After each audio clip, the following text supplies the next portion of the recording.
said, walk to me and I'll run to you. Call me and I'll show you. Hiding like a pearl for you to heal and guide you.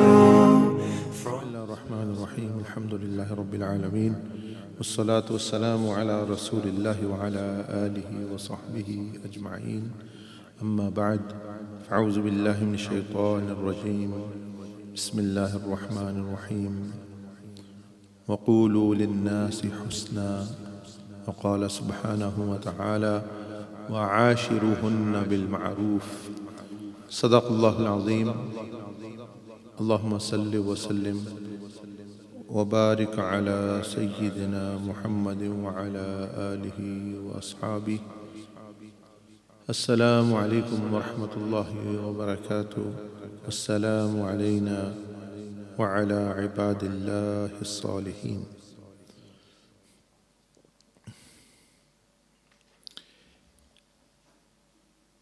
In this topic, it was fine before, as you. In this topic, when we are discussing the relationship between husband and wife,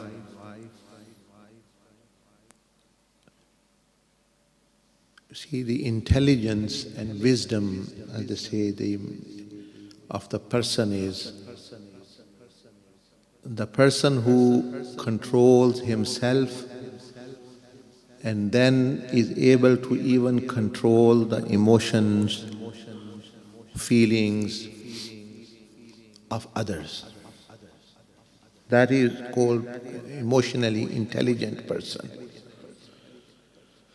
So firstly, we have to work on ourselves, because if a person cannot get on well with oneself, how is it expected that person gets on with the spouse?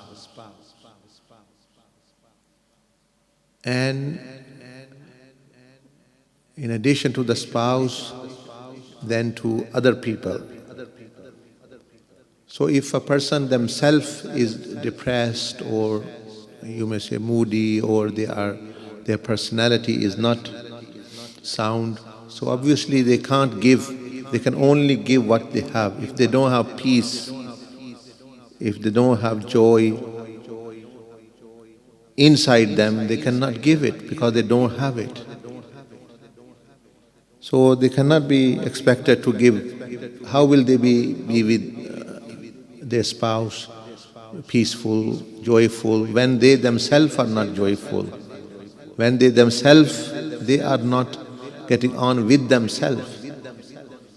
So that is why in Islam, and when the Prophet ﷺ used to deliver the khutbah of nikah, he emphasized on the personal self, which is taqwa.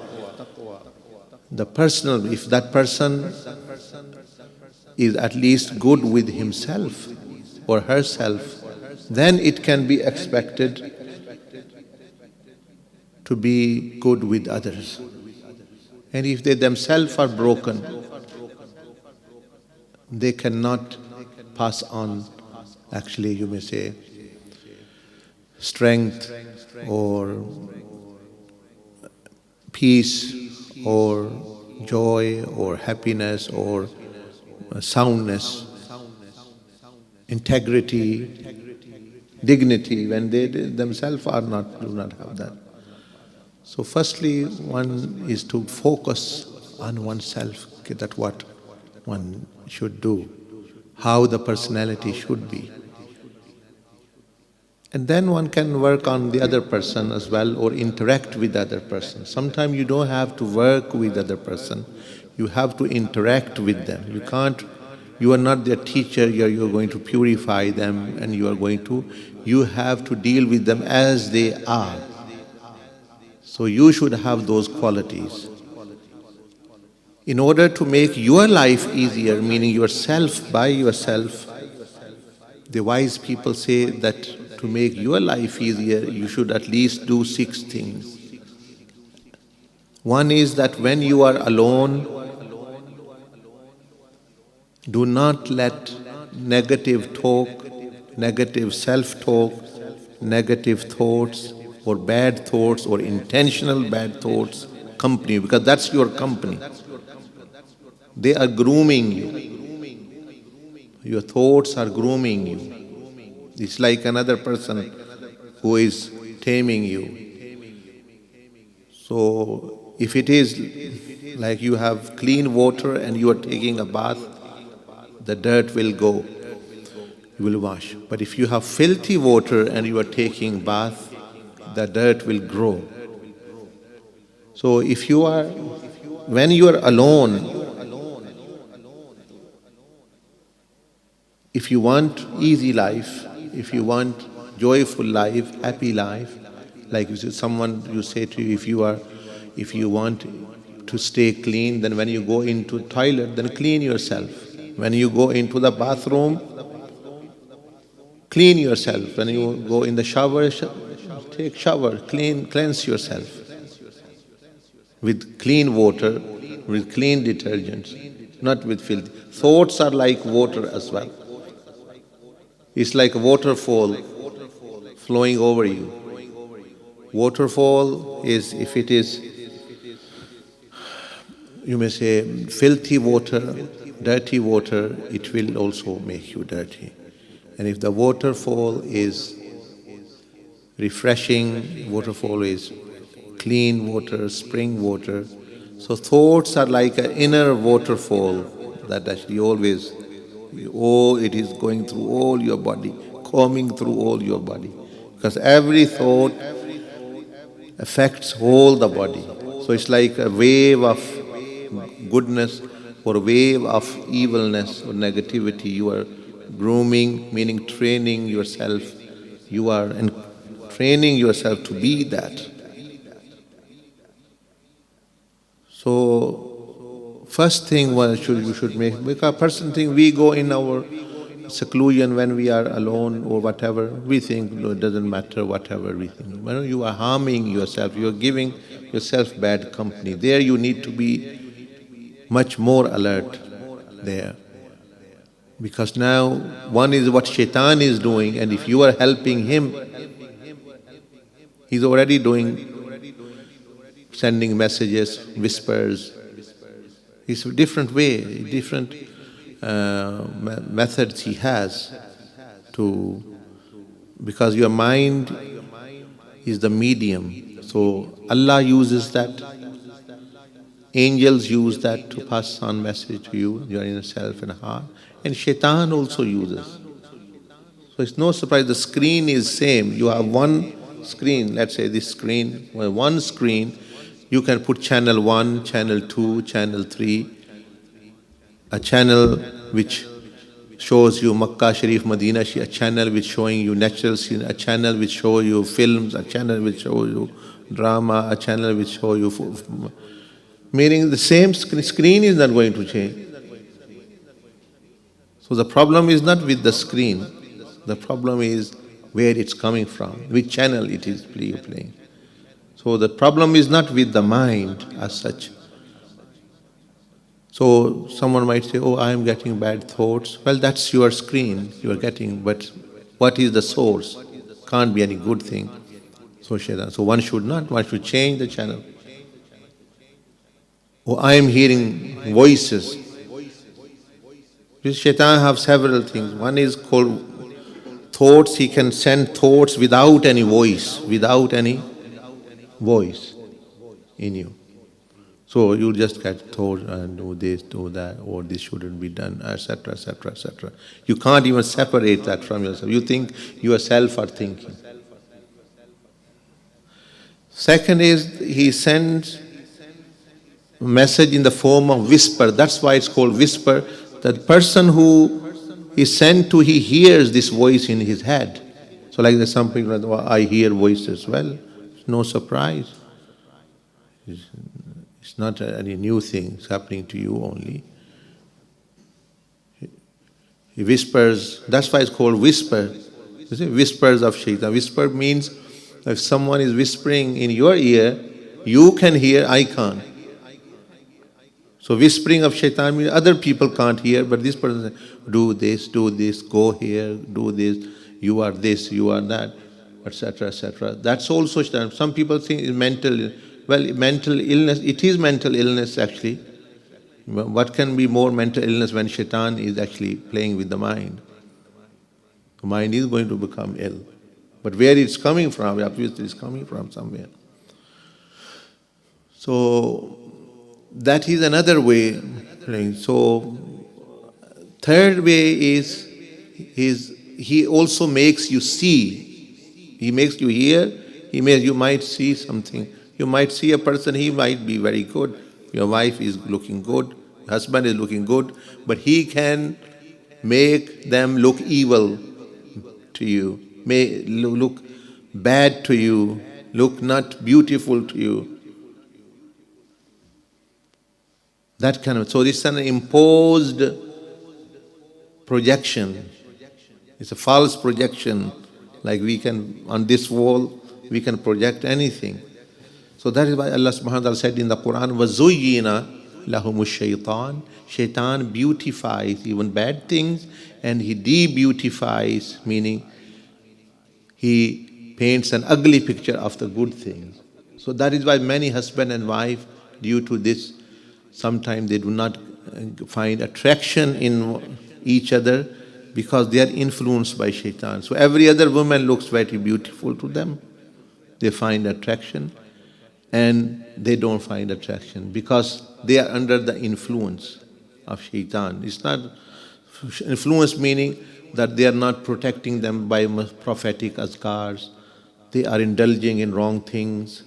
So now what Shaitan will do, he will make people look, the beauty. Let's say a woman, it's the same woman, same man, if she does makeup, there can be a difference. It's the same person. So Shaitan can put on its own makeup on people. So husband would not find wife attractive, wife will not find. So that is why there is a dua, prophetic dua, that when husband and wife come together in their bed or in the bedroom, or just generally as well, Allahumma jannibi shaytana wa jannibna. Oh Allah, save ourselves from Shaitan. What happens when Shaitan puts influence, they won't find each other any interest. He will lose. But there might be normal women, even people find interest in like anything. Those people who indulge in these bad acts with even animals. So imagine that they must find something attractive. It's not attractive, but there's imposed actually projection. Donkeys have, dogs have, other animals. Do you find it strange that these sometimes people do not find their own spouse and then they find every other person attractive, that there is something going on. So Allah subhanahu wa ta'ala, because the Prophet ﷺ also already mentioned that Shaitan is very, very happy in putting a rift between spouses, between brothers, between people, especially between spouses. So he's already his favorite job, his favorite idea, and with that they can play with that as well. So they both can be just a victim of that. Nothing has done anything, she's themselves and Shaitan. And they simply have not protected themselves. So this is also, but a person who gets into the home, that's the Prophet ﷺ said, that who you do dua, like there was a husband and wife, they came, they said they want to divorce, finish matter, we've tried, etc., etc., etc. They were asked actually to do, just follow one or two simple sunnahs, that whenever you enter home, you should do dua Allahumma inni as'aluka khayr al-mawlid, khayr al-makhraj, bismillah walajna, bismillah kharajna, ala Allahi rabbina tawakkalna. Person does that, shaitanic influence does not enter with him. So he is safe. Number two, person should say salam, assalamu alaikum wa rahmatullahi wa barakatuh. Thirdly, they should smile. Ye sunnat, smiling face. People send smiling face to each other, but they don't smile themselves. You see, Allah has given you face to put smile on, rather than putting on cartoons and things, because that doesn't convey the real thing. So they say, no, we did not come here to learn sunnahs, we came here towards divorce. So they said, actually, okay, I'm not saying that you change your decision, but my advice is that, okay, you act upon the sunnah, be on your whatever you want to do, but do come after some time, 2 weeks, 3, whatever they gave. They came after 2-3 weeks or whenever, meaning they didn't want to divorce. They said, we don't know how much the situation changed. And they were happy to be together just because of they consider we do not give value to the sunnah. We think it is only sunnah, it's okay, we know how to live life, we know, and all this disaster we are making up, we are suffering. Where is the wisdom there? If you can do things in a better way, then we want to see the results. So entering the home is actually as though you are saving yourself from Shaytan. Salam is a dua for you and the person. And then smiling is also sunnah, that's also a message actually passes as well. So this is just an example I was giving. So I'm saying Shaitan can put thoughts without you noticing. Number two, he can whisper. That means you can hear, literally you can hear voices in your head saying, do this, do that, go there, you are this, you are that, etc., etc., etc. Thirdly, he can interfere in your vision. He can interfere in your vision, and you can see visions whilst you are awake of things, whatever they want to show you. They're very, very shrewd in that sense. For example, someone wants to hide something, let's say a spouse, everything doesn't need to be shown, everyone has privacy. Someone is doing something secretly, and now they don't know, no one is seeing them. But now Shaitan puts the same vision in the person's mind, of the other person's mind. Look, this vision, and that person knows what's happening. And he says, oh, you've been doing this, and that's it then. And fourthly, through dreams. Allah Azza wa Jal uses that medium of dream to communicate a message to the people. Shaitan uses that medium, and angels also use that medium. And awliya also use that medium. So you can see a dream which can put life in your, let's say, marriage life or your relationship, something like this, a good one. You can see a dream opposite, that you become put off completely.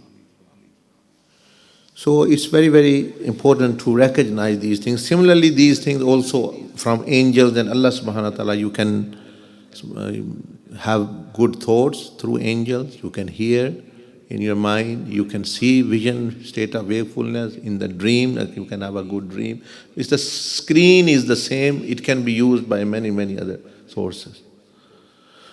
So how do you judge where it's coming from? It is Sharia then. Sharia of Rasulullah sallallahu alaihi wasallam. that whatever the Prophet ﷺ actually has validated, that's it. Then if it's coming, then one should act upon it.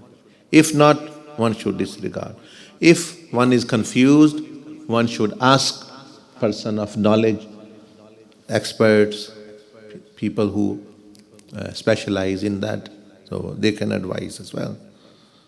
So ye hota hai. So I was saying that if you want any good life with a spouse or people, another person, firstly you should be happy with yourself. Firstly you should be having good time with yourself.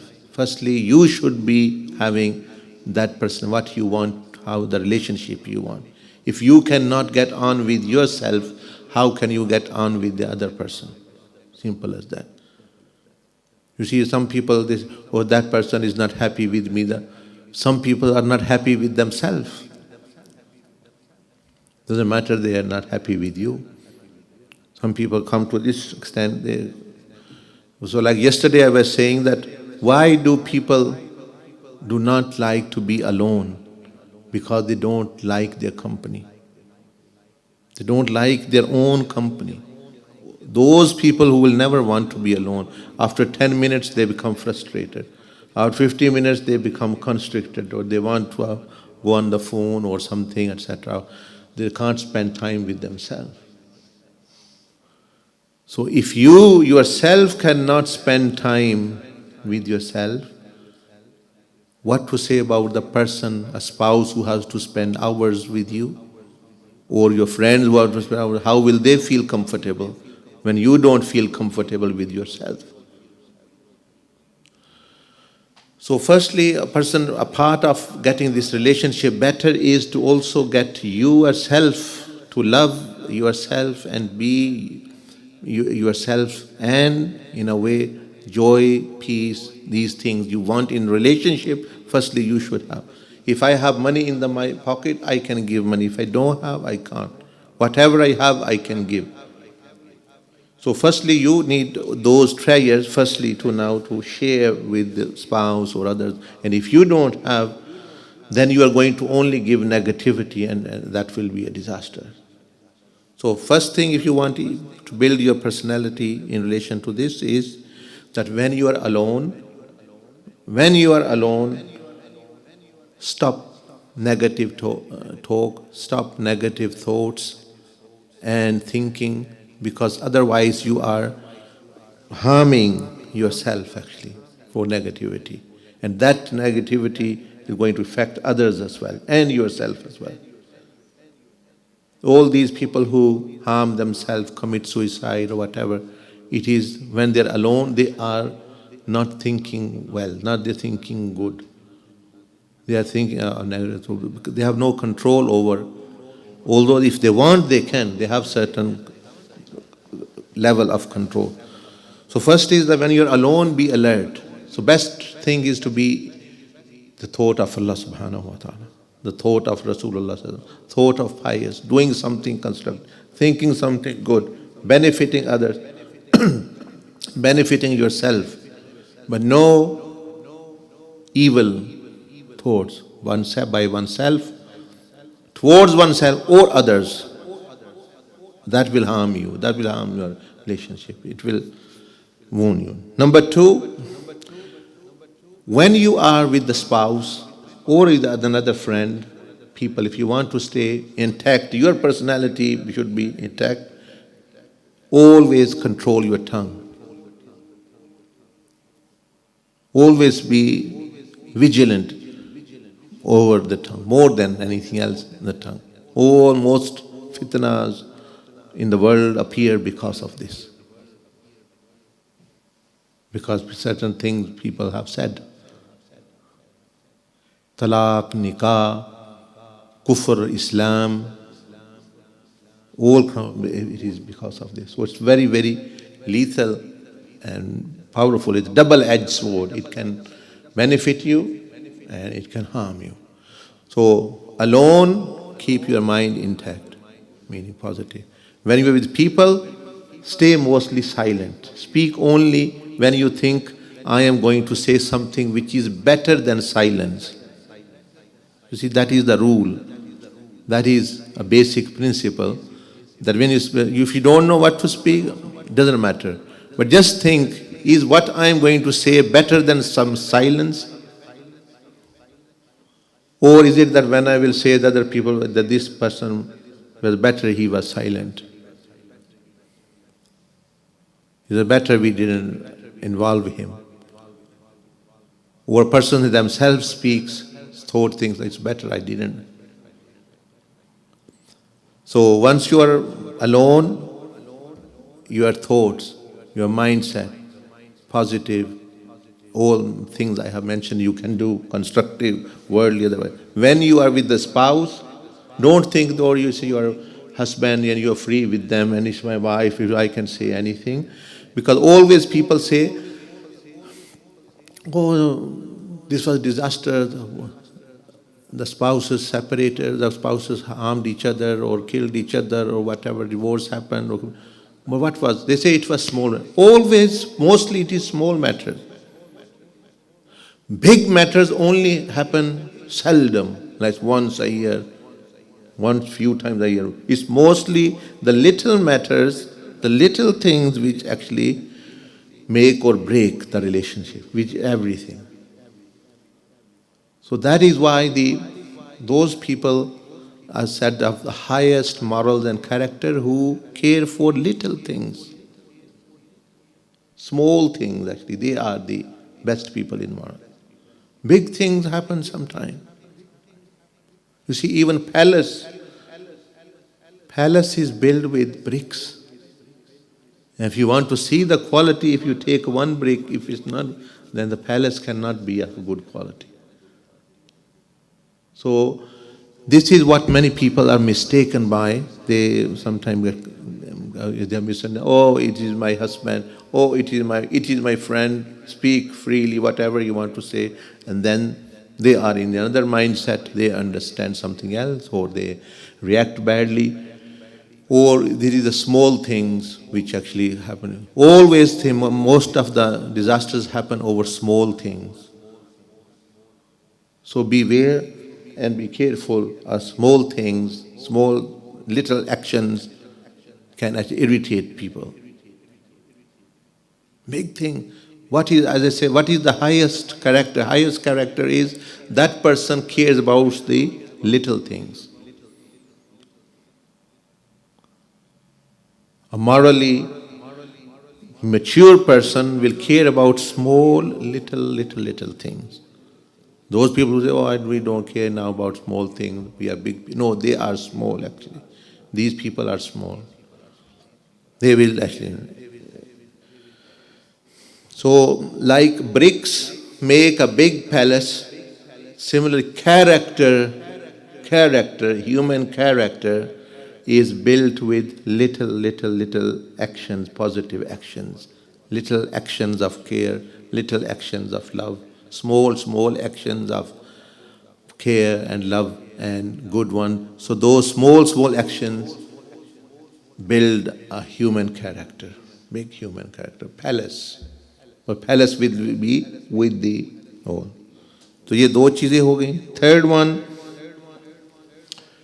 a person can become angry, meaning actually displeased with someone, it's annoyance. He can be annoyed with friends, spouses. He's annoyed with a spouse or a person or a companion. When you are annoyed and displeased, what is the alarm now? What should you be looking after? You see, when this alarm comes on, what should be? People look at the doors and windows, no thief is coming. They become alert. So when a person becomes displeased and you are annoyed and frustrated, what should you be thinking of? Only one thing, that you should keep your expression of anger within limits and within control. That is now time bomb you are carrying. Because after a person becomes displeased and annoyed with someone, then actually that follows actually. So at that time you must take care because that doesn't explode. As I said, anger is not something bad.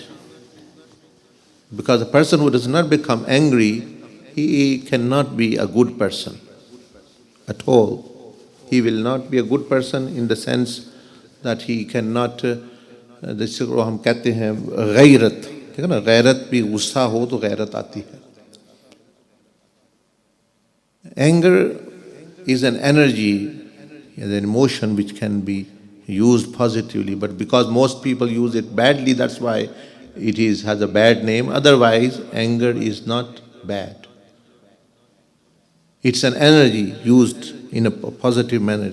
So at that time when you are displeased, when you are annoyed, frustrated, one thing you have to take care is this anger. That you don't express it negatively, inappropriately. Because this energy, you can, meaning go this way, that way, up and down, it can be used in any way.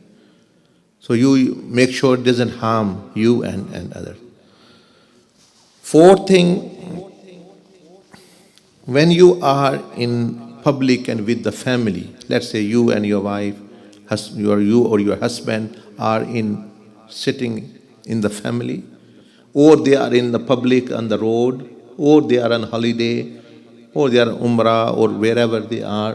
When you are in a public scenario, at that time you must take care of your attitude and your mood and behavior with each other. Because you may be saying these things or to each other because you are husband and wife, and then you become fine after 1-2 hours because that is your way of interacting with each other.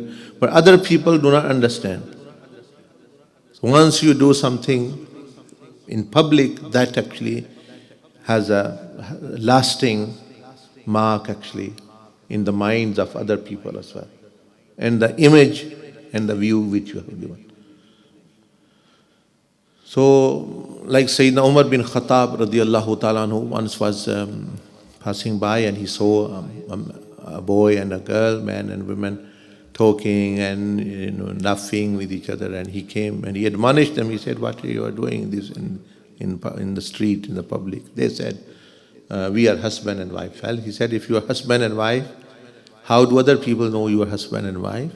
Plus actually go inside and actually play with each other or talk with each other, whatever, not in the public.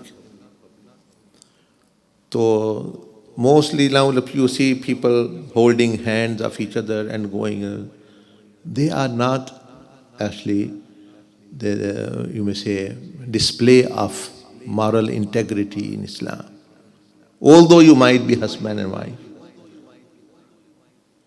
Because all others around you are not husband and wife. What are you giving message to them? They should hold a hand on someone else. You have a wife, what about others who don't have? You are triggering his emotions or her emotions. What are you giving message to them?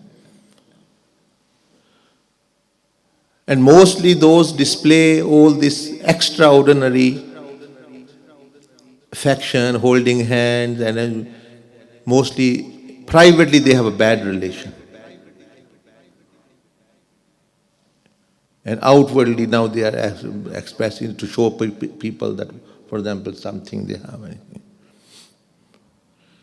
But anyway, I'm saying that when you are in public, family gathering, social gathering, at that time extraordinary, your behavior, your attitude, your way of talking, etc., etc. Maybe you might be very frank and free with your, how you can say anything, but not there actually, because that can send wrong messages, give bad view. Plus, if something happens in public, it will blow out of proportion. Because husband and wife, they give divorce, and sometime after 2 days they want to come together.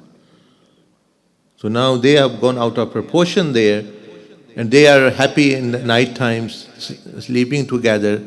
But all those people they give sleepless nights, who they have actually done in front of, because they're thinking that what they are doing. So this is what, and fifthly, to keep integrity in your person. This is, I'm talking about the personality actually. A person, there are situations, difficult situations come, difficult scenarios come, problems come, difficulties come. This happens in marriage life or otherwise, difficult things. Any difficult issue can come. It can be financial, it can be with other people, it can be any difficulty coming. When a person is in difficult situation, in problem, at that time they should be careful of their emotions, because they are in difficulty. They have now actually raging emotions that to solve that difficulty, they can do anything sometimes. They can do those things which they normally do not. So at that time, restraining the emotions actually, that oh yes, I am in difficulty, but in difficulty, in problem, I should restrain my emotions so not to create another problem bigger than that. So a person is in control. And sixthly, when Allah subhanahu wa ta'ala gives you success, you have joy, joyful occasion, successful occasion, then a person should keep in check his or her ego,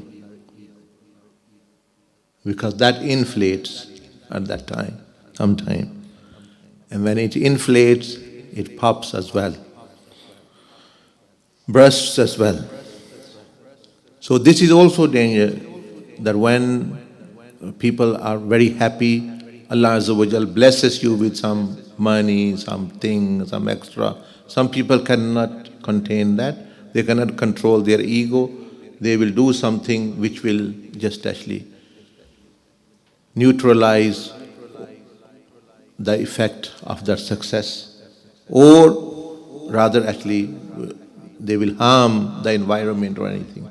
So many people out of joy, they do many strange, funny things that it can harm people.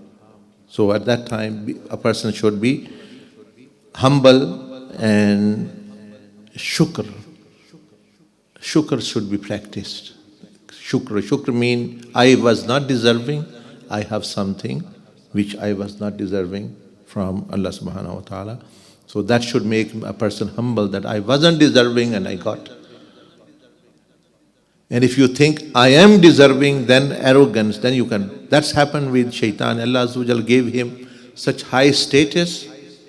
Now he couldn't control his ego. This is the matter. That's in a nutshell. So he was blessed, given high level, living with angels, living in paradise, speaking to Allah subhanahu wa ta'ala. Imagine how high status is that. But he didn't keep ego in control and in check.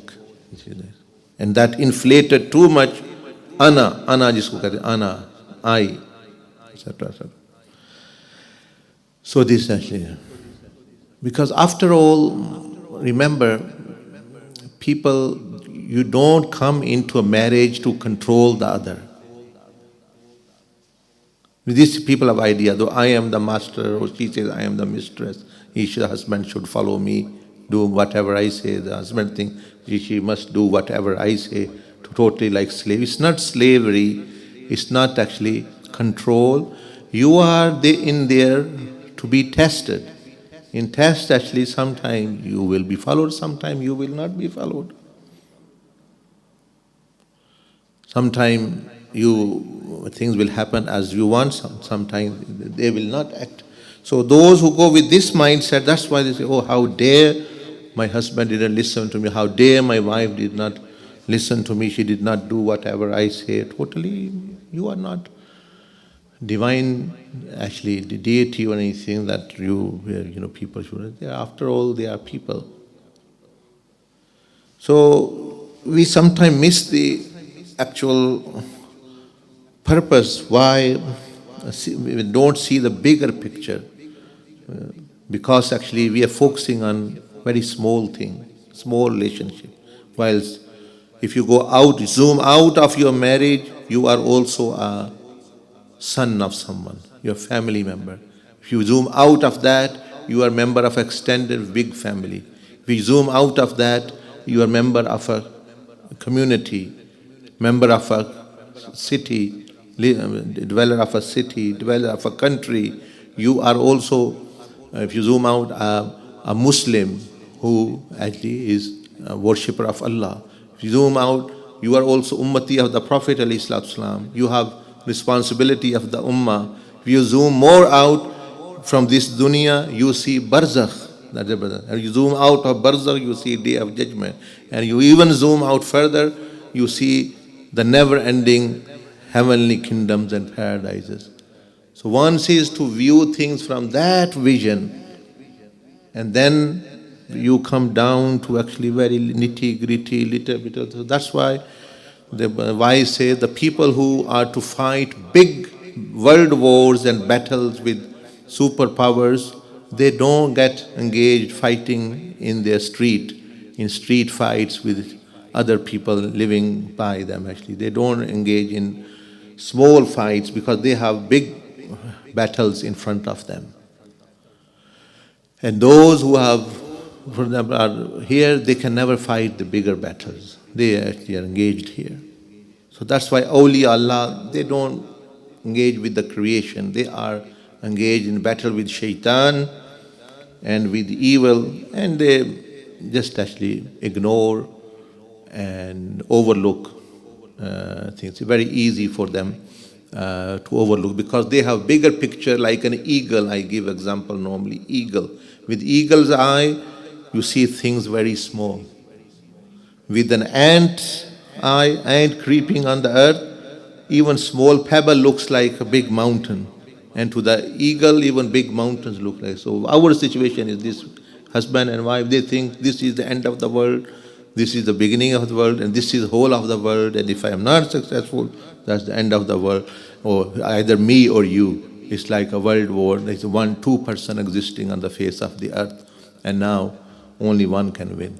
No, this is happen only when a person have a very, very narrow view of things. So that's why one of the special feature which Sayyidina Abdul Aziz Dabbagh rahimahullah and awliya mentioned, special feature of zikr of Allah. Do you know that what one of the greatest benefit, one of the greatest, there are many greatest, but one of the greatest benefit of the presence of Allah, that immediately it takes you zoom out actually and see the bigger picture. Let's say a person is engaged, like I am giving you the example, a person, we are sitting in this room, then if we zoom out, this is the block, and then if we zoom out, it is the city center, then if we zoom out, then actually it is the Bolton center, and then it is Lancashire, then it is actually, if you zoom out more, part of England, part of United Kingdom, part of Europe, part of continent, how much you, so it takes a lot of time. One of the unique benefits, a special feature of the zikr and presence of Allah is that immediately from a very tiny thing, it takes you to a bigger picture, to see, you can see the bigger picture from Allah's point of view because you are in His remembrance. So you start to see things in the bigger picture. So it's like a switch which completely takes you to, it resets you immediately. That is why we are asked to be mostly in the remembrance, so that a bigger picture is in our view all the time. So we sometimes zoom in, oh, it's me and you, me and her, me and that person, me and this country. No, once you are in the presence of Allah, you can't even see this face of the earth. It's significant for you. Then you actually deal with it, how Allah subhanahu wa ta'ala wants. It's easy for you because you see the bigger picture now. So narrow view people, because who are not in the presence of Allah, they are in the presence of dunya, so their view is dunya. So according to that level, they will deal with each other. And especially, I'm saying husband and wife and people. That is why once you meet people after a long time or they are living distant, why do you get on with them? Why do you love those relatives more than the one who lives very close to you or the people you live? Because from the who are living very far, you are zoomed out always from them. So you always see bigger picture, oh yeah, they're living there, and etc., etc. And these others, they are with you every day, so you lose value of it because actually you are zooming in. Small world, it looks to you. But the benefit of the presence of Allah going into the spiritual world is that immediately you zoom out of this world and you start to see the bigger view actually. Otherwise, actually small, small, small, and things can actually snap out. And things can actually. So anything which actually you see, if it is condensed, then it will explode. Anything, if you give space, it is. Like let's say this room is filled with gas. Anyone put a matchstick, it will blow. But if all this room, yes, it has gas in it, but all windows, doors are open, the space is big, the effect won't be there, etc. So small heart, small minds, they actually. And yes, our minds are small and that, but Allah subhanahu, when we are in the presence of Allah, then we think about Allah, not ourselves. So ours also actually tolerance level and forbearance level actually also grows because we are thinking of Allah subhanahu wa ta'ala, thinking big, and that has an effect. Because after all, never miss the point, the purpose of no matter it's marriage, your relationship, or your worships, or your zakat, or your hajj, or your umrah, salatul tasbih, and dhikr, and dawah, and all these dhikr and ibadat and salah. What is it? What is the end goal? What is it you're trying to achieve? Yes, pleasure comes from Allah, but what are you trying to achieve? That is what most people miss. And they don't zoom out to that level. So they get carried away with worships. Worships can actually even generate arrogance. As someone was saying, the arrogant, you say to the arrogant to become humble. But what to say to him who is arrogant because of his humbleness? Who is arrogant of his humility, that I have humbleness, I have humility. What will be of that person?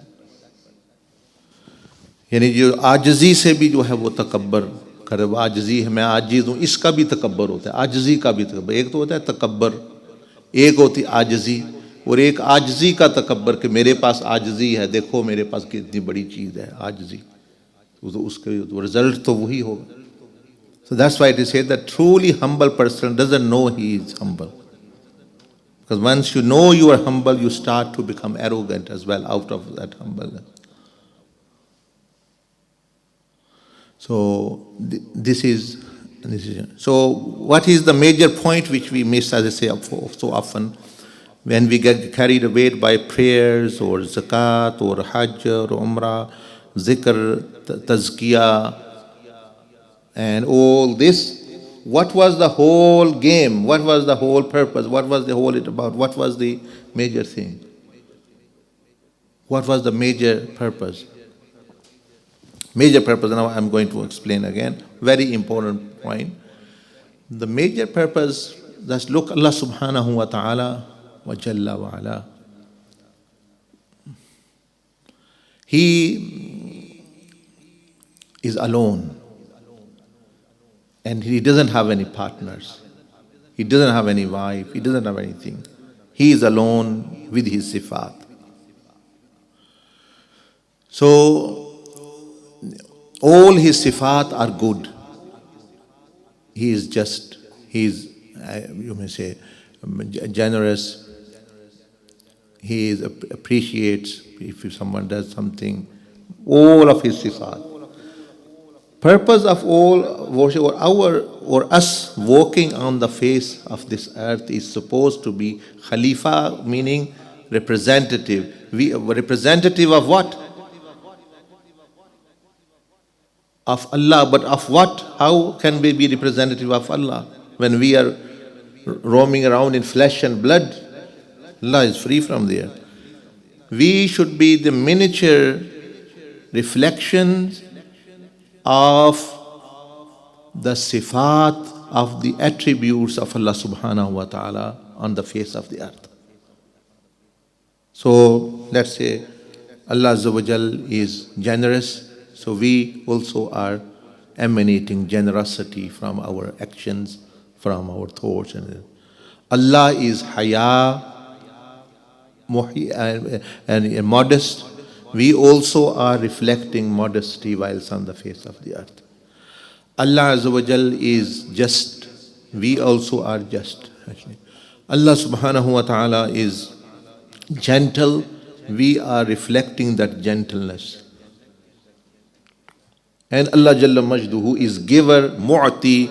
We also reflect that quality of mu'ti. Allah Azza wa Jalla subhanahu wa ta'ala is as-salam. His peace and giver of peace. We are also reflecting peace. So it's like we become a cocktail of different qualities. When all these qualities, as much as we can, come in us, we are most closest to Allah subhanahu wa ta'ala. That is closeness of Allah. That is what Allah's will wants us to be.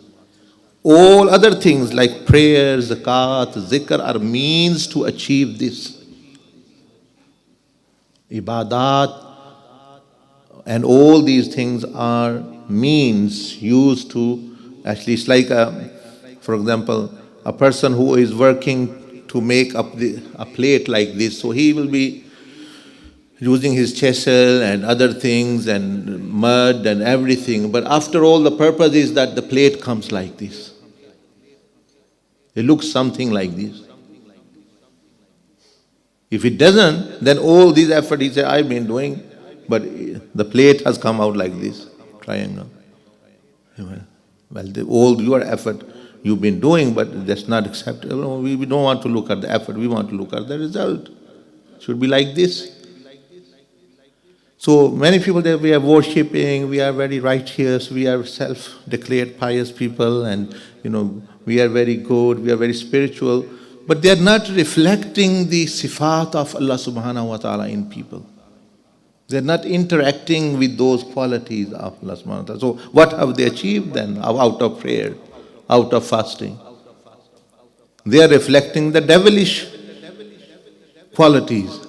So somehow on the way they've been hijacked and possessed. They didn't even know.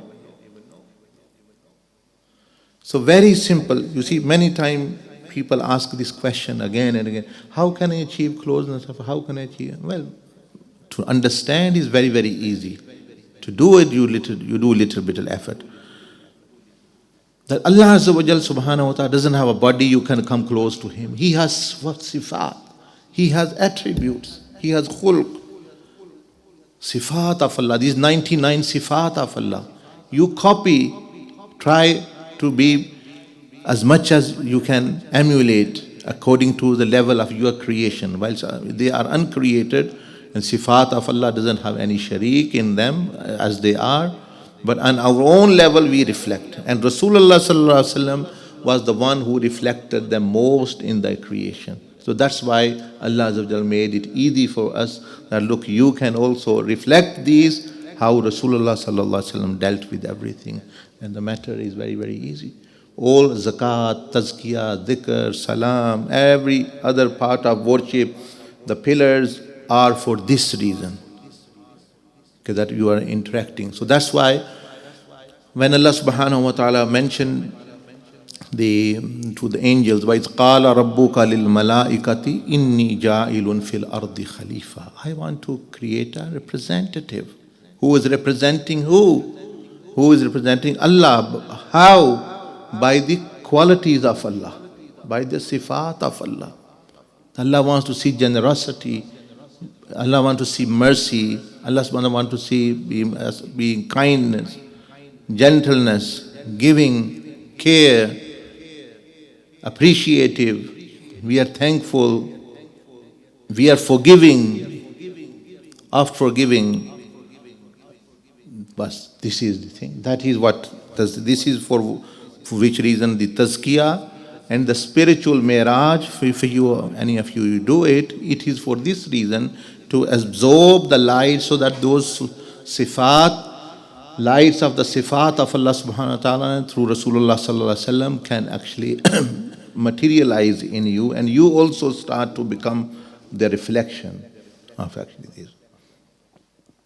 It's like, you see, when people go for training, let's say they're going for commando training, now when they come out, they should have those, because if they have that training, they should have that stamina, those qualities to fight, survive and everything. And if they don't have, they say, we have been in training, I have been in the elite commando force training. Hey, can you run half a mile? No, that is very difficult, but I have been there. What is the use? If you have been there, you should be actually, and if you're not otherwise, then you have wasted your time. So that's why Allah subhanahu wa ta'ala rejects the ibadah as well, prayers and salah and zakah and hajj and fasting, if those has not been achieved. Have you not heard the hadith, Mallab yada qawla zur? Allah says, if you have those people who are fasting, but in the tongue they are reflecting lying, what is the use?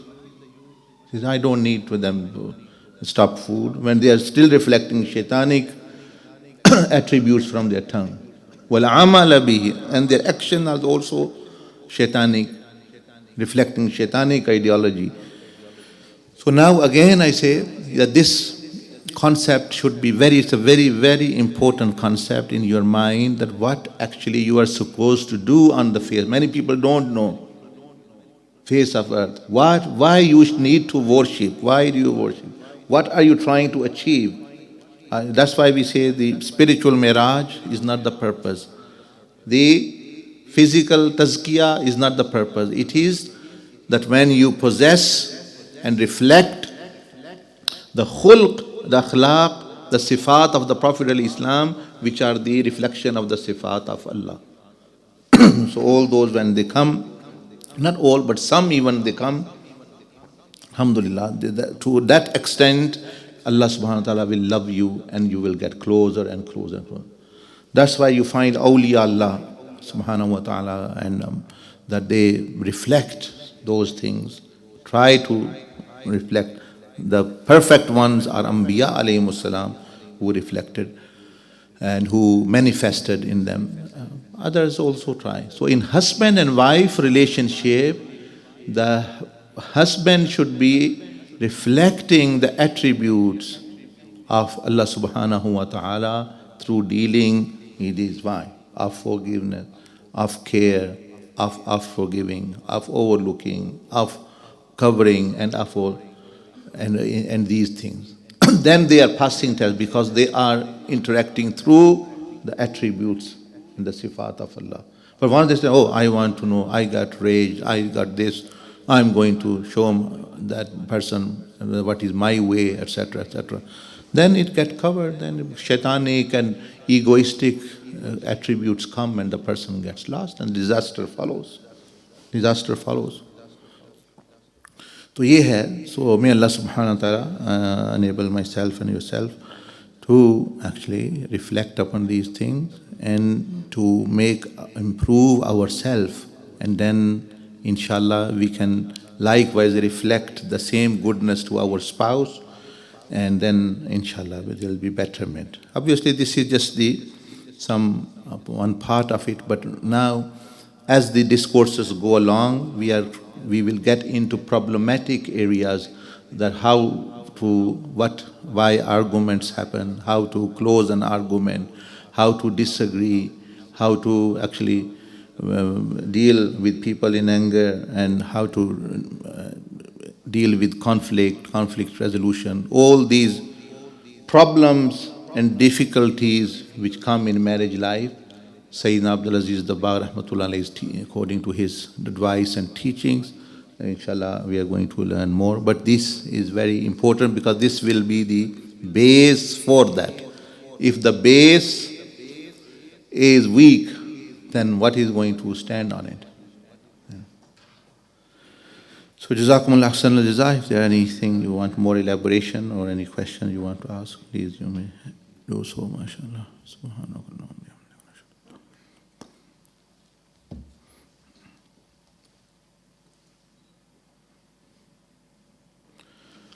Bismillah ar-Rahman ar-Rahim. Bismillah ar-Rahman ar-Rahim.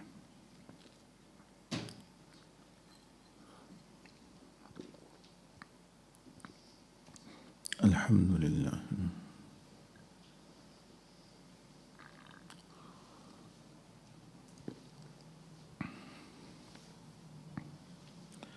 Alhamdulillah.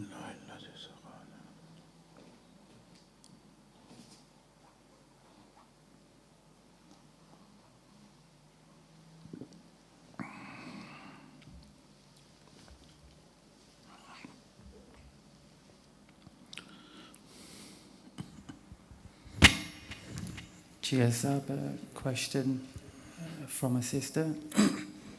I live with my husband and my children. My husband refused to give me money, especially when I'm ill, to see a doctor, since I have a chronic disease, or to buy something for myself. I always try to make him understand that this is his duty, maybe because I was working years ago and now I have stopped. Now he doesn't speak to me more than 10 days. Sometimes I feel depressed that I want to leave him, but I always get back on my decision because of my children. He is very moody, he treats us badly sometimes, and very insulting, even in front of his family. So my teacher kindly make dua for me and my children, and I want yourself to show me how I can behave in such a situation and what to do.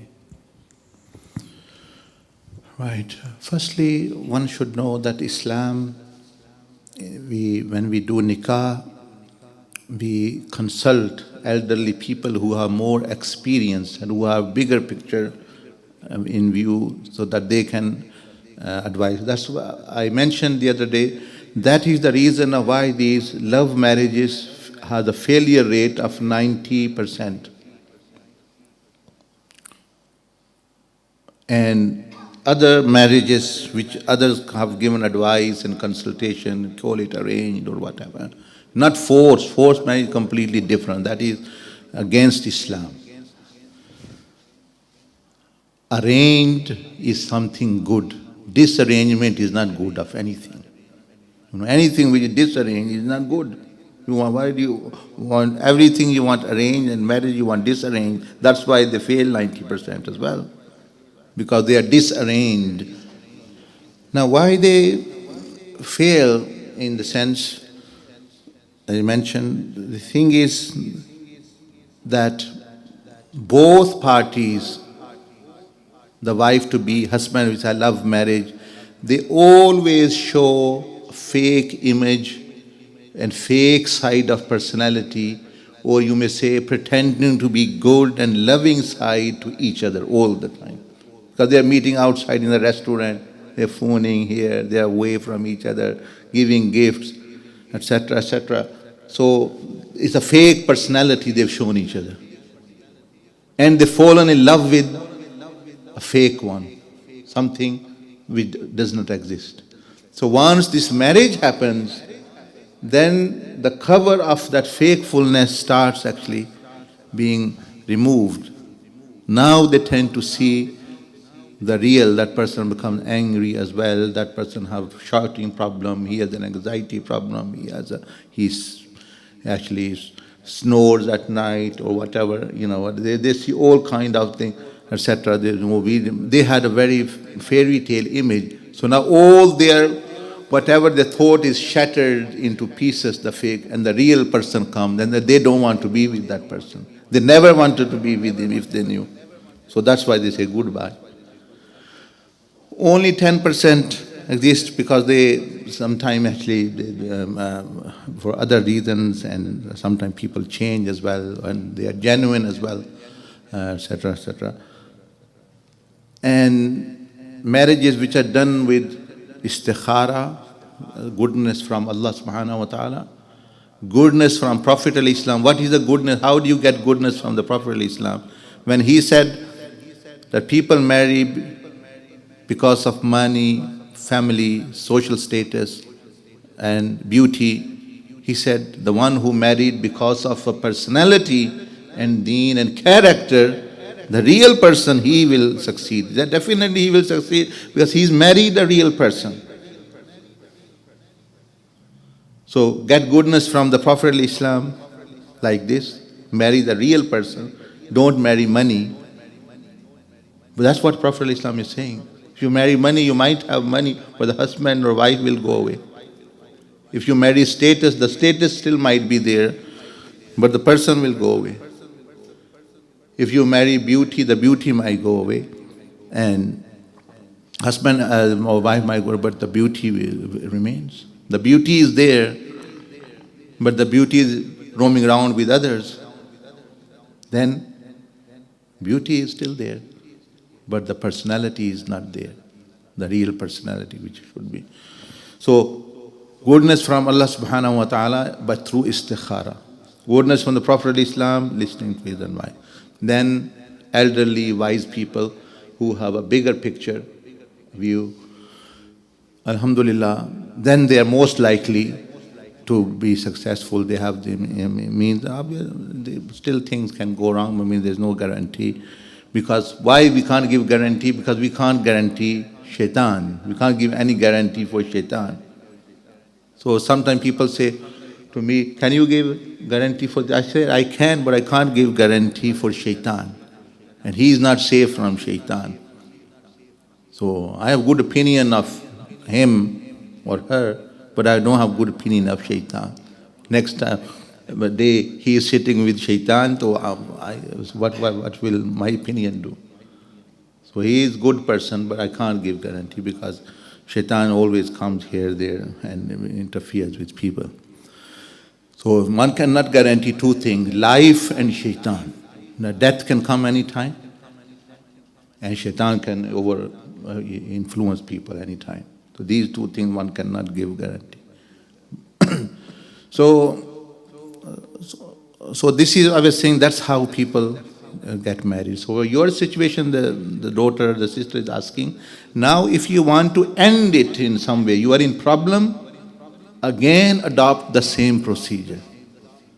Do ask goodness from Allah and goodness from the Prophet ﷺ, actually his advice, that what he has, and his advice is actually to get two elderly people, two wise people from your side and their side, some elderly people.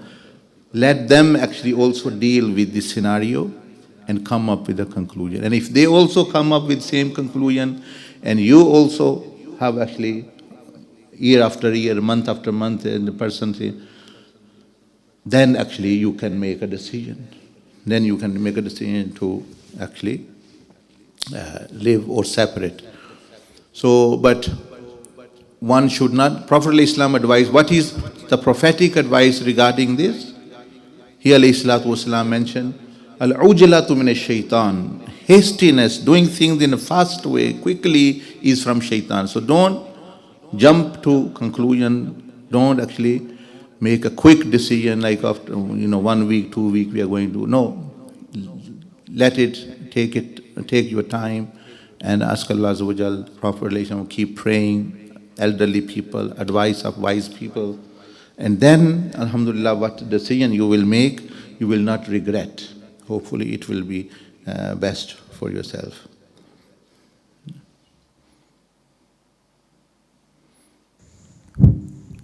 Yes, I have a question from a brother. Is there a particular order in which the sifat of Allah subhanahu wa ta'ala become reflected in the heart of the seeker? There is no particular order as such actually, but it begins with Allah's name is Allah. Allah means subhanahu wa ta'ala, the one who is worthy of worship, who doesn't have any partner, any equal, and is worthy.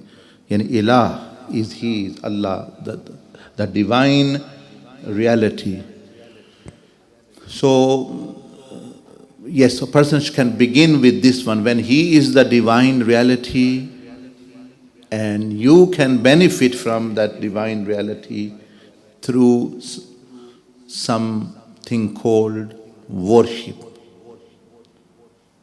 Worship, ibadah, is the link through which you benefit. So Allah, you see 99 names, they begin with Allah subhanahu wa ta'ala names, Allahuna. So the primarily Allah's name is the divine reality, the one, only one worthy of worship. So you should reflect firstly this quality of abdiyya, this quality of servanthood, of worshipful servanthood. This should be reflected. Firstly, you accept the personality and this quality of Allah subhanahu wa ta'ala, that He is ma'bood, can be reflected in you to become abd. You become abd. You become actually abd, worshipper of them. Because now this is between you and Allah subhanahu wa ta'ala. What it means for you, how you apply it on yourself and the other creation is that you make your nafs and shaitan and dunya subservient to you. So like you are slave of Allah, okay, servant of Allah. That is you worship, you follow, obey only Him. But how does this quality reflect in you? Number one, by you becoming a true worshipful servant of Allah, and secondly, you enslave shaitan and nafs and dunya and everything except Allah subhanahu wa ta'ala, because you are His servant. So you also enslave, you also subdue, you also make dunya, nafs, shaitan. You say, no, you are my slave, you will follow me. Nafs, you will follow me. Shaitan, I'm not going to follow you, you will follow me. Dunya, you will follow me. I understand. So that is the beginning one, which is reflected in the name of Allah subhanahu wa ta'ala. And the rest, inshallah, when we begin the series on the name of Allah, then inshallah we'll go in more detail how these are referred. This is the name of Allah, how it should be reflected in you, actually. By you being sincere worshipper of Allah, and you enslaving everything else except Allah subhanahu wa ta'ala's obedience, Rasulullah sallallahu alayhi wasallam, and the pious, meaning everything which distracts you, you actually control it and enslave it. And because Allah azza wa jalla said, huwa allazi sakhara lakum ma fi samawati wa ma fil ard, He is the one who made whatever is between heaven and earth subservient to you. So that when servant does that, really, then Allah subhanahu wa ta'ala is very, very pleased, because then the person is reflecting, he's become Khalifa of Allah subhanahu wa ta'ala wa jalla wa ala. That actually, like, Allah is not under anyone. Allah is not under anyone. Allah's servant is only under Allah. He is not under anyone as well. He is not to be ruled by anyone else. Meaning the opposing. Obviously, Rasulullah sallallahu alaihi wasallam, his obedience is Allah's obedience. Sahaba's ways, awliya Allah's love, and all these are Allah's guidance. So we are not talking about them. We are talking about the opposite forces, that He is not ruled by any opposite force. He is also master of all ad-dunya. That is Khalifa. Allah subhanahu wa ta'ala, I made you Khalifa of whole of the actually earth now. And the true servant at any one time is like in all times, the ghaus of the time is the true reflection of the sifat of Allah subhanahu wa ta'ala, and He really, everything is enslaved to Him. Dunya and people and other things, they use power according to the meaning the command of Allah, but otherwise they are master over, they have the mastery and power over things. Allah Azza wa Jal give them this power, because they are under Allah's power and the rest are under their power. As Sayyidina Abdul Aziz Dabagh rahimahullah says, that actually that in jungle, if an animal, for example, eats another animal, preys like a lion, for example, catches a deer, he said, this also the ghost of the time also knows, and it is done with his permission as such. It meaning that is the control, they have like angelic control. Like every soul, every spirit which leaves, it cannot be without the knowledge of Sayyidina Israel alayhi salam malakul maut, because he has that duty. But he has a limited duty to souls only, and some other duties. Now, other Jibreel alayhi Sayyidina Jibreel alayhi salam, he has others. Similarly, so the servant of Allah, Abdullah, is the one who is controlled by Allah and not controlled by anything else whatsoever. He becomes actually the controller of others. So that's how, this is a good way to begin if a person wants to reflect the abdiyah, the servanthood, the worshipful of Allah, and then rest, inshallah, also can be understood in this slide. Astaghfirullah. I have a question from Brother Dasif. Two parts to the question. How can you consider someone for marriage without getting emotionally attached to them before marriage, especially as there is a chance the marriage may not go ahead? Secondly, how can a spouse best encourage the other to look after their health? For example, if they have gained too much weight. Could you repeat the first question again? Yes, how can you consider someone for marriage without getting emotionally attached to them before marriage, especially as there is a chance the marriage may not go ahead? No one is saying to you that you should get emotionally attached. It's not a good thing, rather, to get emotionally attached with people before nikah. What we are saying actually, you should get intellectually attached. That's now the time to think with brain and mind. That person is good for you. You find actually person attractive. Now is not the time to get emotionally attached. That time will come after. But that time when it come after, then people use brain. And before marriage they use emotion. Is the opposite. So after that emotion times come, then emotions should be in action, in motion. Emotions should be in motion at that time. And before that, the intellect should be in motion. So ye hai. And the other one is that a person has become overweight. How can the other spouse? Very easy. If his wife, she cannot give food to him. For her it's very easy. And if he's a husband, he can bring little food at home, very necessary. Ye help hai. If they are not meaning actually having any sense themselves to control, to they have to be actually like doctors do sometimes. If you can't control your diet, they put a balloon inside your stomach, a balloon, so that you feel full with little bit of food. But the best way is that they themselves actually do. So yeah, obviously they can help each other when one person, one spouse actually practices or exercises or walks, the others gets encouragement as well with that. So one can do like this.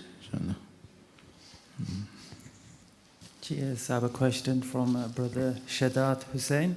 What is meant by women were made from the rib cage of men? Does it mean they are always crooked? Yes, as you know, I think you have not listened to the previous discourses I mentioned. When Sayyidina Adam alayhi salam was created by Allah, he was alone. So there was no other person, no other lady who will actually give birth to anything, or who will actually, he didn't have a partner. So basically Allah Azza wa Jal subhanahu wa ta'ala created Sayyidah Hawa from Hazrat Adam. How did he create? very easy for Allah.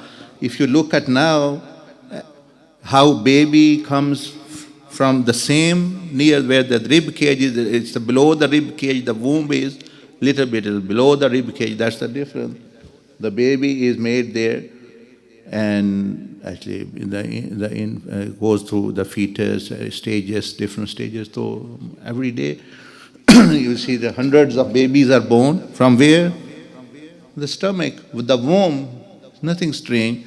At that time also, it didn't come from the womb, because Adam alayhi salam was a man. So Allah drew to his qudra and power through his body, where his left side, where the heart is.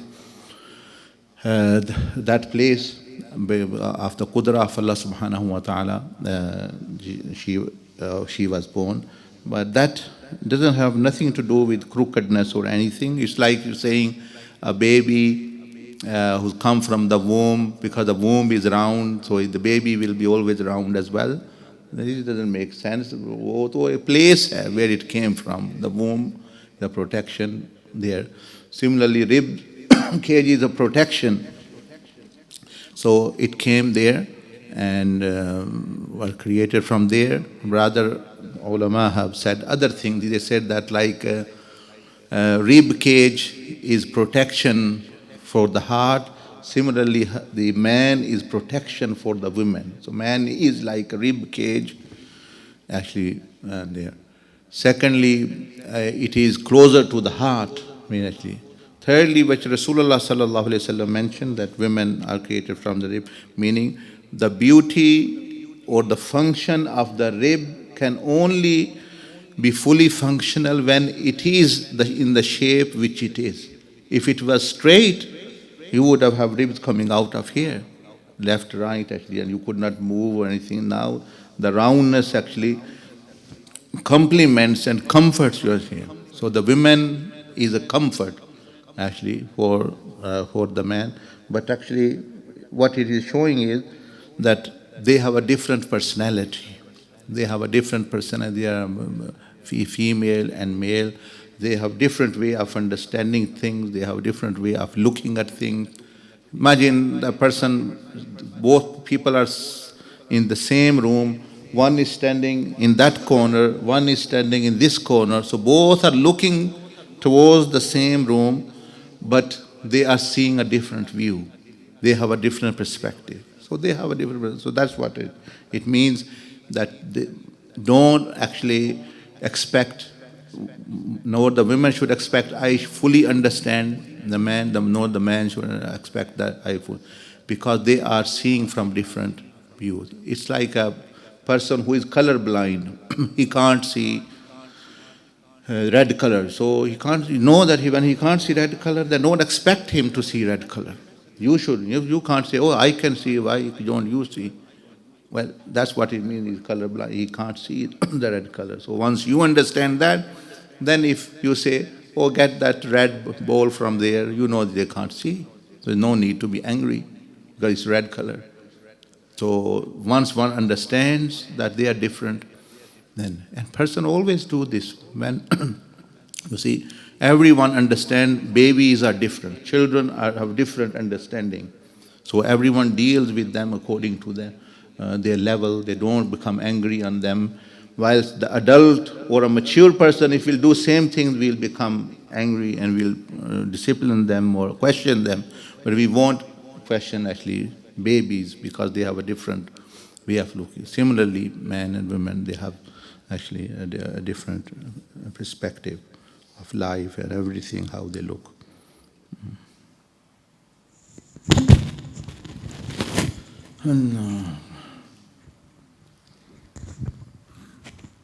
Assalamu alaikum, Hassan.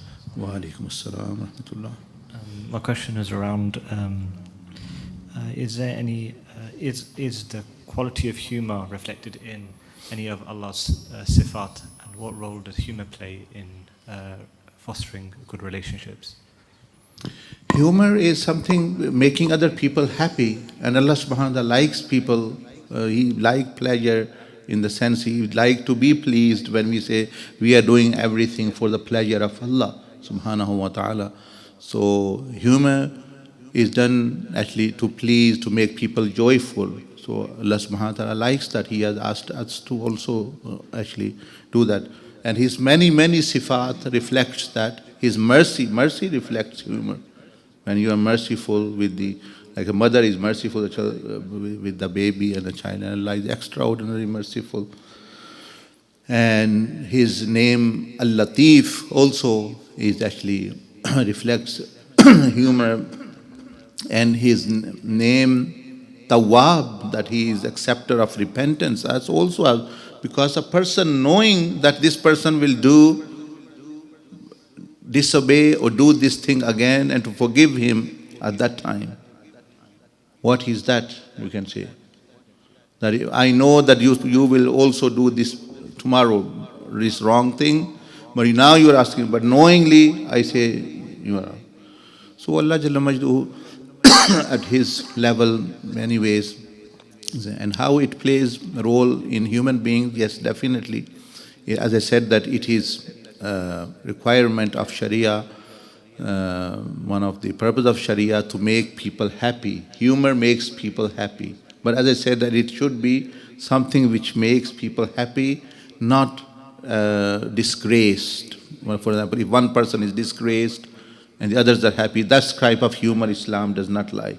Humor in which all actually enjoy or change of mood or thing, etc. So ye hai. Assalamu alaikum, sir. Also, coming back to the point you made about people become arrogant even when they're humble. So I have a similar issue. Like when I was younger, I used to be like a high achiever, and then as I got older, that developed into arrogance. And this arrogance comes very naturally at times. So even if I've been humble for a few days or a few weeks, I feel arrogant that I've been humble. Or sometimes if I'm reading Salah and someone else isn't reading Salah, the definition. Right, I understood. Yeah. You see, there is a very easy solution, easy for that, and that is to, arrogance comes when, let's say, blessings are coming to you and you think that actually they are coming to you, they are yours.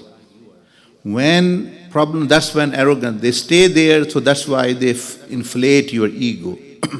But once blessings come from Allah, you send them back to Allah, meaning attribute humbleness or whatever it is to Allah. Allah has blessed me with this, then they don't stay there, so arrogance cannot come. Arrogance come, I am this, I am done, etc., etc. When you say I, when I is gone and Allah actually only, it is attributed to Allah, then I have nothing. So I have nothing but to be humble and be thankful. So one can only be then thankful. So all these people who've been arrogant, you will see they've been using the word ana, I am. Pharaoh said, ana rabbukumul ala. Shaytan said, ana khayrum min. I am better than that. And I am this. I, me, myself. They are all manifestation actually of that. So yeah. So the technique is deflect. Deflect means, let's say, light is coming from here, I deflect it further, it goes there. Not towards me. If it might burn me. So I take it. So light is coming, blessings are coming, let them go there actually.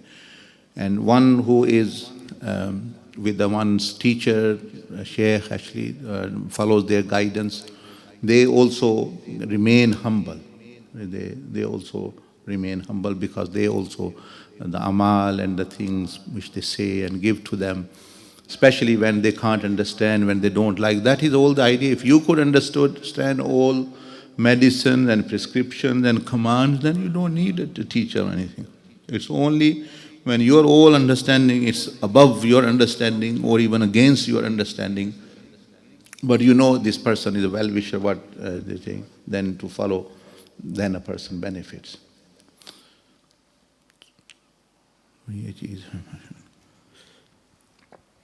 Just have a question on YouTube. जो husband अपने बहन भाई की बातों में आके बीवी को तरजीह नहीं देता, तो बीवी को क्या करना चाहिए? देखिए बीवी के कई रिश्ते होते हैं। बीवी का एक तो देखिए अल्लाह पाक से रिश्ता है, यानी अल्लाह जल्ल मजदहू की बंदी है वो, नबी अलैहिस्सलाम की उम्मती है वो। तो एक तो वो अपना वो रिश्ता तो अपना वो ठीक रखे, अल्लाह पाक तो उसको नहीं कुछ उसके साथ ज़्यादती हो रही अल्लाह की तरफ से, तो अल्लाह के साथ तो तल्लक ठीक रखे। नबी अलैहिस्सलाम की तरफ से कोई गलत ज़्यादती नहीं तो उनके साथ तो ठीक रखे। इस्लाम के से कोई ज़्यादती नहीं, इस्लाम के साथ तो अगर इनके साथ भी उसका ठीक नहीं है तो इसका मतलब है यही शायद वजह है कि वो दूसरे भी इसको तरजीह नहीं दे रहे। तो पहले उसको देखना चाहिए क्या मैं अल्लाह और उसके रसूल दीन को दे रही हूँ और अमल कर रही हूँ और उसका मैसेज पहुँचा रही हूँ, तो वो तो मुझे अल्लाह की तरफ से तो मुझे कोई यानी जुल्म नहीं होता, कोई प्रेफरेंस नहीं दिया जाता किसी को, किसी जो है अदल किया जाता है या फजल किया जाता है नबी अलैहिस्सलाम की तरफ से। तो अगर उनके साथ भी बस उसकी नमाज पूरी नहीं, सुन्नतों पर वो नहीं चल रही, अच्छा ज़िक्र वो नहीं कर रही, दावत वो नहीं दे रही, अब ये तो कोई नहीं रोकता उसको अपने घर में करने से। तो ये देखिए अगर ये नहीं तो समझ ले कि शायद ये इसी का नतीजा यानी वो नतीजा है। तो अगर ये कर रही है तो वो इनके साथ तो अपना ठीक रखे, अपना रवैया भी अपने हामद के साथ ठीक रखे और दूसरों की बातों में वो आए ना, वो कहे भाई मेरी बहन ये कहती है वो कहती है, ये कुछ भी ना बहस करे ना मुबाहसा करे, इस पे उनका जवाब ही ना दे। कहें भाई वो आपके रिश्तेदार हैं, आपके बहन भाई हैं, मेरे लिए भी काबिल एहतराम है, आ गए तो उनकी कोई अवगत कर दी, उनकी बात करें ना नज़रअंदाज करें। तो यही मेरा तो यही मशवरा है जी। Yes, I have a question from Brother Abdullah from Sri Lanka. How can you change your wife to be pious without compulsory actions such as pray 5 times, tahajjud or any other amals? Yes, the way to do firstly is that your own actions. If you do yourself these, if you want her to do some voluntary action, so if you do, when she see you practicing, she will also have this one to do.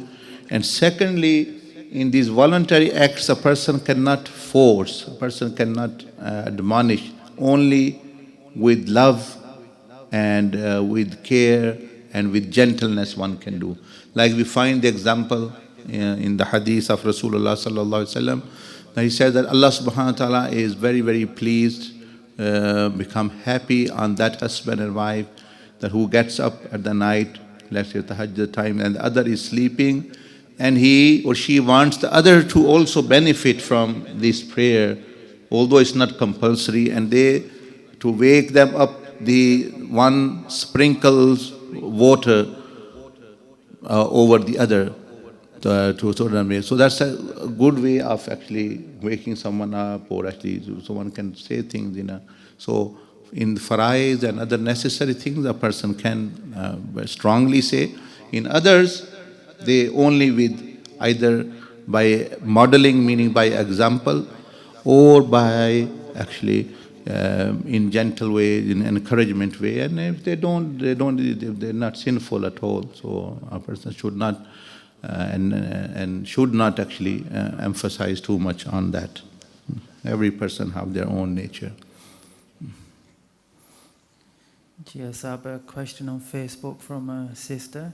Salam, if a person's character appears to be good, but you do not feel attracted to the individual, should you still give the person a chance for marriage? You see, if a person's character is good, but you don't see the physical features if you want to see, it's up to you. But generally, I advise that there shouldn't be an intense liking or attraction, but not dislikeness. If you think you can't stand the view of the person, the view of this person, or if you there is a resentment in you even by looking at them, then one should not. But if it is just neutral, or you don't find attraction, but there is no hatred, there is no detestment as well, then when one should go forward. And then inshallah, if the character, as they have mentioned, is good, and they have done istikhara, so then alhamdulillah, it can be better, mashallah.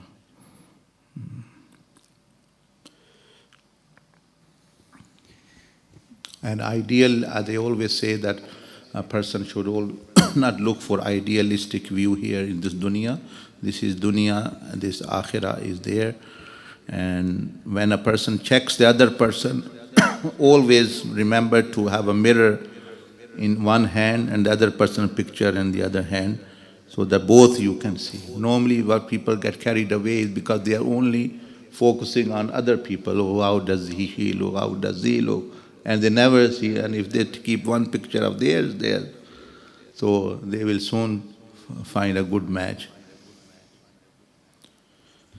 Jazakallah ji. Subhanallah bihamdihi, subhanakallahumma bihamdika, nashhadu an la ilaha illa anta, nastaghfiruka wa natubu ilayk. MashaAllah.